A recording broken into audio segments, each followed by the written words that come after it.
Hello, Eagles fans! The NFL draft is just around the corner, and the buzz surrounding the Philadelphia Eagles is reaching a boiling point. The team's front office, led by Howie Roseman, is in the thick of some major behind-the-scenes maneuvers that could shake up not only the Eagles' draft night, but potentially the entire roster.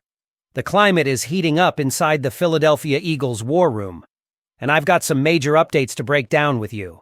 We all know the Birds are gunning for another Super Bowl run, and to do that, Nick Sirianni needs a loaded and high-performing squad. I'm about to spill everything I know so far, but before I dive deep, make sure you hit that like button. But only if you're truly a die-hard Eagles fan. And if you've been flying with the Eagles for over 20 years, drop a comment saying, "Go Eagles! My heart bleeds green and white." Let's get into it. One of the biggest bombshells in the past week isn't even coming from Philly. It's the meteoric rise of quarterback draft stock across the league. 2 weeks ago, analysts were confident that only 2 quarterbacks would go in round 1. But now, we're looking at potentially 5 QBs being scooped up on the first night. Jackson Dart has emerged as a surefire round 1 pick, according to both Thomas Mott and Jordan Schultz, and he's joined by Alabama's Jalen Milroe and Louisville's Tyler Shuck, both of whom have climbed the boards quickly. And here's why this matters for the Eagles. The more quarterbacks taken early, the more elite non-quarterback prospects get pushed down the board, closer to Philly's reach at pick 32. With that shift, eyes are now locked on a possible trade-up scenario. And here's where it gets really intriguing. There's buzz that the Eagles might be eyeing a big move up the draft board.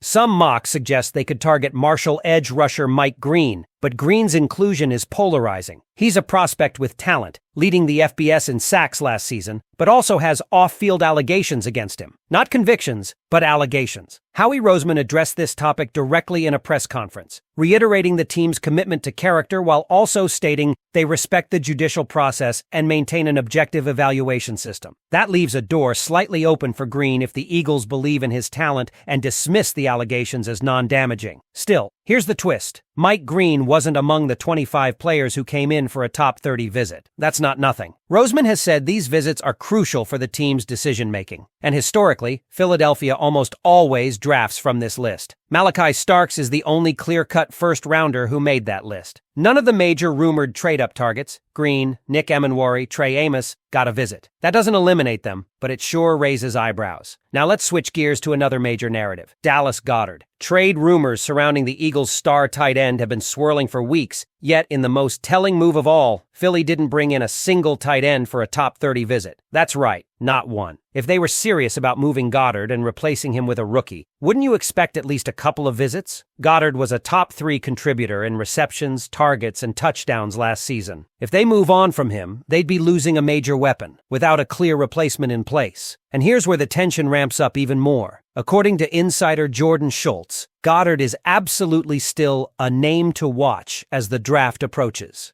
He's entering the final year of his contract and could be looking for an extension. If the Birds don't want to commit big money, they might be willing to trade him for future picks, possibly even a 2026 draft asset, similar to how things went down with Haason Reddick. But again, no visits from top tight end prospects indicate that either Philly isn't ready to pull the trigger or they're bluffing everyone into thinking they're standing pat. Then, just when you think things couldn't get more wild, rumors surface about potential trades involving DeVonta Smith and even, brace yourselves, A.J. Brown. One speculative trade from Yahoo Sports suggested moving Smith and pick 32 for Jalen Ramsey and pick 13. That got a lot of laughs, and deservedly so. Ramsey is expensive, aging, and reportedly didn't get along with Vic Fangio in Miami. The Eagles would never deal one of the best WR2S in the NFL for that. But things got even weirder when longtime Eagles media figure Howard Eskin chimed in, claiming he's heard A.J. Brown's name floated in possible top 10 trade scenarios. Let's be clear, that's financially impossible. Trading A.J. Brown before June 1st would slam the Eagles with over $31 million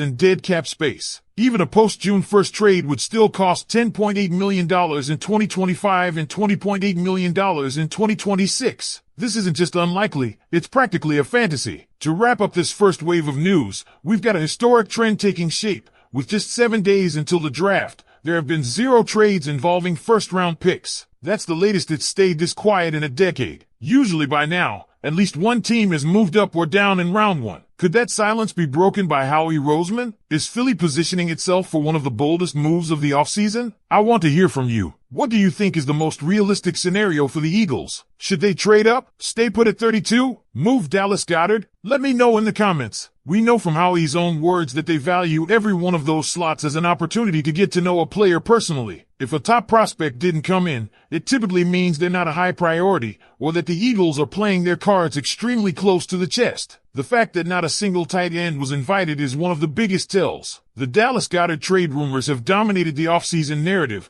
but if there's any smoke to that fire, the Eagles didn't tip their hand during these visits. Either they're not moving him, or they're planning to backfill that position through other means, free agency, a lower-round sleeper, or perhaps even a post-draft trade. There's also the possibility that these top 30 visits are being strategically used for players projected in the second and third rounds, guys the Eagles believe will be available where they actually have multiple picks. That would align with Howie's recent comments about wanting to avoid reaching for needs and instead taking the best player available. That's not lip service, it's a philosophy the Eagles have lived by, year after year, and it's paid off. Look no further than recent draft steals like Cam Jurgens, who, by the way, is one of the few second-rounders in recent years who didn't get a top 30 visit. It's rare, but it happens. That exception proves the rule and tells us the Eagles will sometimes go off script, but only when they're completely confident in their intel. And speaking of intel, let's circle back to the A.J. Brown situation. The rumors were wild, right? His name being floated in potential top 10 trade scenarios sounds like madness on the surface, and that's because it is. The financials make it virtually impossible before June 1st. But there's a bigger takeaway here.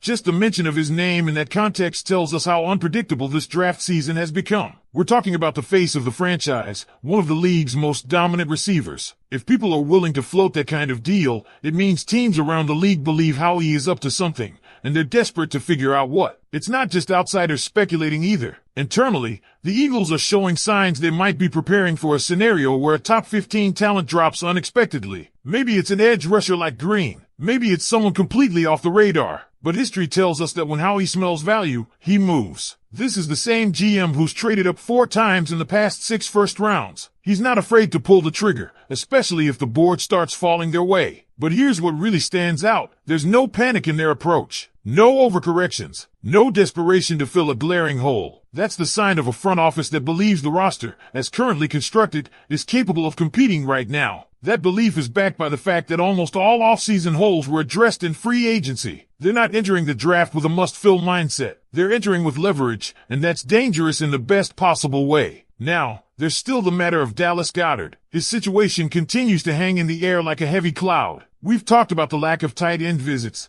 but what about the timing? If a trade is going to happen, it might not even be on draft night. Eagles Nation, this is the calm before the storm. The draft is days away. Howie Roseman is watching, waiting, plotting, and when the time is right, the birds are going to make their move. Let me know in the comments, what do you think the master plan is? Are we staying at 32? Trading up for a surprise? Holding on to Dallas or dealing him for a future haul? And if you haven't already, make sure to subscribe, hit that like button, and stay locked in. We've got more videos coming your way. And trust me, you won't want to miss what happens next. Video links are on screen now. Go Birds!